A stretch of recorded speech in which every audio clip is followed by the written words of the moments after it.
इस बुलेटिन के प्रायोजक हैं आदर मसाले।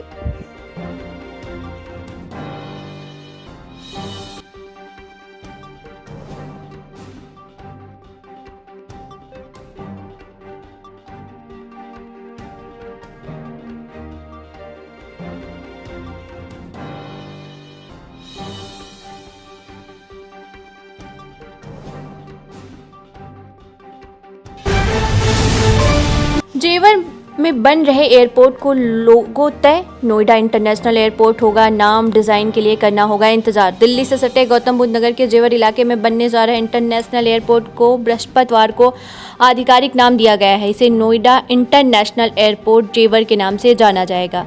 इसके साथ ही लखनऊ में हुई बैठक में लोगो भी जारी कर दिया गया है। इसका डिजाइन भी जारी किया जाएगा, लेकिन इस विचाराधीन बताया जा रहा है। मुख्यमंत्री योगी आदित्यनाथ ने नोएडा इंटरनेशनल एयरपोर्ट के नाम पर अपनी सहमति दे दी है। बता दें कि जेवर में बन रहे एयरपोर्ट के नामकरण को लेकर कई तरह के नामों को लेकर चर्चा थी, जिसमें जेवर इंटरनेशनल एयरपोर्ट के साथ नोएडा इंटरनेशनल एयरपोर्ट और अटल बिहारी वाजपेयी के नाम पर भी रखे जाने की बात सामने आई थी। वहीं Noida international airport company limited Niall board ने नोएडा एयरपोर्ट का मास्टर प्लान जल्द स्वीकृत कराने का निर्देश सीईओ को दिए हैं। कंपनी बोर्ड की बुधवार को लखनऊ में हुई बैठक में यह निर्देश दिया। यहां पर नोएडा एयरपोर्ट के विस्तार को लेकर price water house Cooper PwC की रिपोर्ट पर चर्चा की गई। मुख्य सचिव एवं नियाल चेयरमैन RK तिवारी की अध्यक्षता में हुई बैठक में सीईओ ने बोर्ड को अवगत कराया कि एयरपोर्ट के विस्तार के लिए PwC की रिपोर्ट को PMIC स्वीकृत कर चुकी है। दूसरे चरण के विस्तार के लिए 1365 हेक्टेयर जमीन की जरूरत होगी। शासन से मंजूरी मिलने के बाद जमीन अधिग्रहण का प्रस्ताव जिला प्रशासन को भेज दिया जाएगा। इसके साथ ही बोर्ड को बताया कि विकासकर्ता company Zurich airport international AG ने नोएडा एयरपोर्ट का मास्टर प्लान तय समय अवधि में नियाल को सौंप दिया है।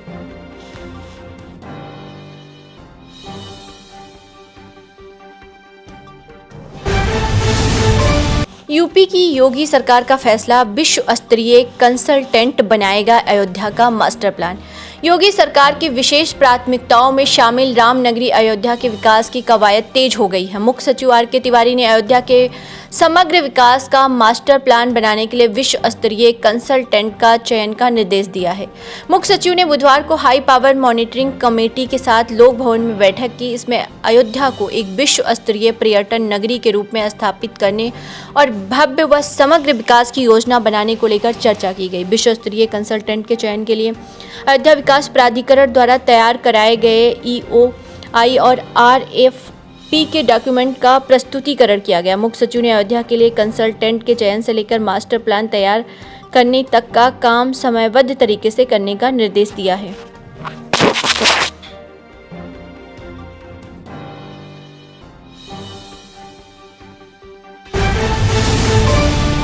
कोरोना टीकाकरण को लेकर यूपी में प्रथम चरण की तैयारियां पूरी। कोरोना टीकाकरण को लेकर उत्तर प्रदेश में प्रथम चरण की व्यवस्था पूरी हो गई है।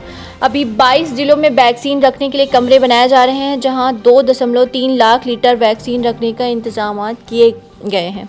प्रत्येक जिले में कोल्ड चेन पॉइंट तैयार किए गए हैं। अब तक सरकारी व गैर सरकारी अस्पतालों में 5 लाख स्वास्थ्य कर्मियों का डाटा अपलोड किया जा चुका है। राष्ट्रीय स्वास्थ्य मिशन महाप्रबंधक डॉक्टर मनोज शुक्ला ने बताया कि शुरुआत में प्रदेश में 3 चरणों में टीकाकरण किया जाएगा। पहले चरण में सरकारी और दूसरे चरण में निजी अस्पतालों के डॉक्टरों और पैरामेडिकल स्टाफ का टीकाकरण किया जाएगा। दूसरे चरण में नगर निगम, फौज, पुलिसकर्मी और तीसरे चरण में 50 साल से ऊपर के लोगों को टीके लगाए जाएंगे।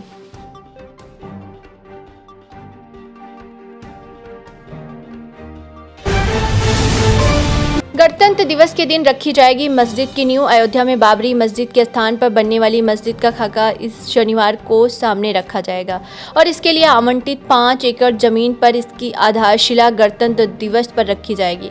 मस्जिद निर्माण के लिए बनाए गए ट्रस्ट के एक सदस्य ने इस बारे में कहा। Indo Islamic cultural foundation IICF के सचिव अतहर हुसैन ने बताया कि ट्रस्ट ने 26 जनवरी 2021 को अयोध्या मस्जिद की आधारशिला रखने का फैसला किया है, क्योंकि 7 दशक पहले इसी दिन हमारा संविधान अस्तित्व में आया था। हमारा संविधान बहुलवाद पर आधारित है, जो कि हमारी मस्जिद परियोजना का मूल मंत्र है। सुन्नी वक्फ बोर्ड ने मस्जिद के निर्माण के लिए 6 महीने पहले IICF का गठन किया था। परियोजना के मुख्य वास्तुकार प्रोफेसर SM IICF ने 19 दिसंबर को मस्जिद परिसर का खाका सार्वजनिक करने का फैसला किया था। इस परिसर में एक मल्टी स्पेशलिटी अस्पताल, एक सामुदायिक रसोई व पुस्तकालय होगा।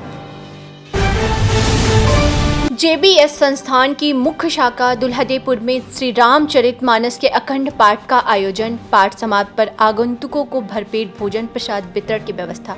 आज बड़े हर्ष का अवसर है कि सन 2010 से निरंतर अपने शैक्षिक दीप से इस आसार संसार को प्रकाशित कर रहे दुल्हदेपुर स्थित JBS संस्थान के प्रबंधक श्री अंगद सिंह जी के पिता जियोमी संस्थान के आद्य प्रेरणा स्रोत स्मृत श्री जगन्नाथ भक्त जी की 26वीं पावन पुण्यतिथि के स्वर्णिम अवसर पर तथा कोविड-19 से उत्पन्न भयानक विश्व आपदा को ध्यान में रखते हुए विश्व कल्याणार्थ संस्थान की मुख्य शाखा दुल्हदेपुर में श्री रामचरितमानस के अखंड पाठ का आयोजन किया गया, जो आज 17 दिसंबर गुरुवार को दोपहर 12 बजे मांगलिक पूजा पाठ के साथ प्रारंभ हो चुका है, जिसमें मानस पाठ के लिए विश्वकर्मा जी की मंडली अपनी महती भूमिका निभा रही है। कल 18 दिसंबर को संपूर्ण विधि विधान से हवन पूजन के साथ मानस पाठ का समापन किया जाएगा।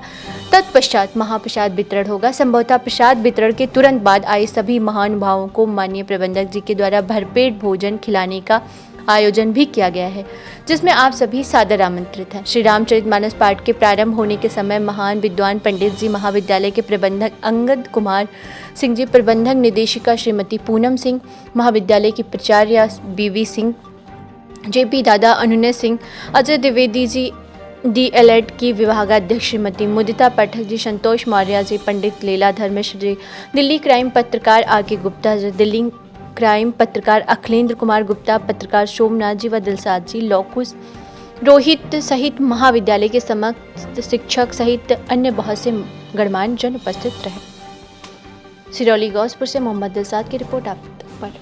खबरों का सिलसिला यूं ही जारी रहेगा मेरी यानी तृप्ति के साथ। कल फिर हाजिर होंगे कुछ बड़ी खबरों के साथ। आप तक को समय देने के लिए धन्यवाद।